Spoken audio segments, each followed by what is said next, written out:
Pengertian teori. Teori adalah alur logika atau penalaran yang merupakan seperangkat konsep, definisi, atau proposisi yang disusun secara sistematis. Kegunaan teori: 1. Memperjelas dan mempertajam ruang atau konstruk variabel yang akan diteliti. 2. Prediksi dan pemandu untuk menemukan fakta, yaitu untuk merumuskan hipotesis dan menyusun instrumen penelitian. 3. Pengendali atau kontrol, yaitu untuk membahas hasil penelitian. Selanjutnya, digunakan untuk memberikan saran dalam upaya pemecahan masalah. Teori dalam penelitian kuantitatif. Dalam penelitian kuantitatif, teori yang digunakan harus sudah pasti karena akan berfungsi untuk memperjelas masalah yang teliti, sebagai dasar untuk merumuskan hipotesis, dan sebagai referensi untuk menyusun instrumen penelitian. Teori dalam penelitian kualitatif. Dalam penelitian kualitatif, teori digunakan untuk memandu pemahaman dan interpretasi data. Teori tidak ditentukan di awal tetapi dikembangkan selama proses pengumpulan dan analisis data. Peneliti bisa menggunakan lebih dari satu teori untuk melihat suatu fenomena dari berbagai sudut pandang.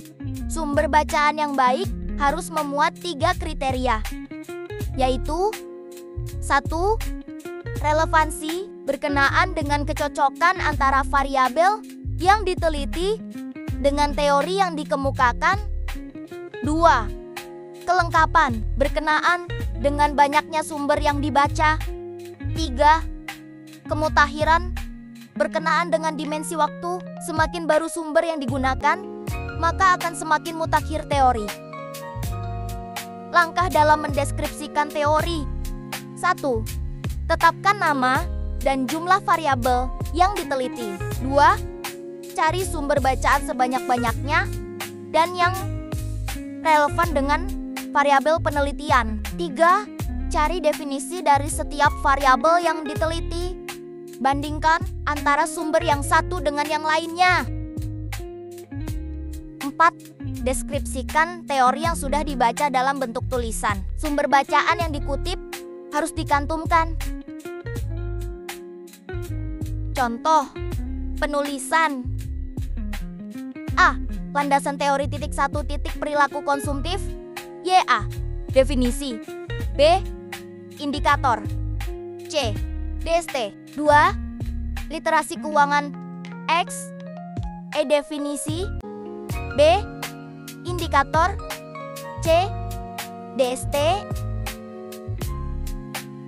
Hal-hal yang harus diperhatikan: 1. Penulisan kutipan dapat dilihat pada buku panduan skripsi. 2. Titik referensi yang digunakan bisa berasal dari buku, jurnal, laporan keuangan, hasil survei, data BPS, dan lainnya. 3. Dalam landasan teori yang disajikan variabel Y terlebih dahulu baru kemudian variabel X.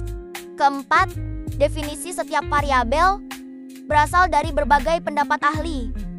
Kemudian dibuat sintesis atau simpulan. Simpulan dari definisi variabel akan digunakan sebagai definisi konseptual yang ada di bab I pada bagian instrumen penelitian.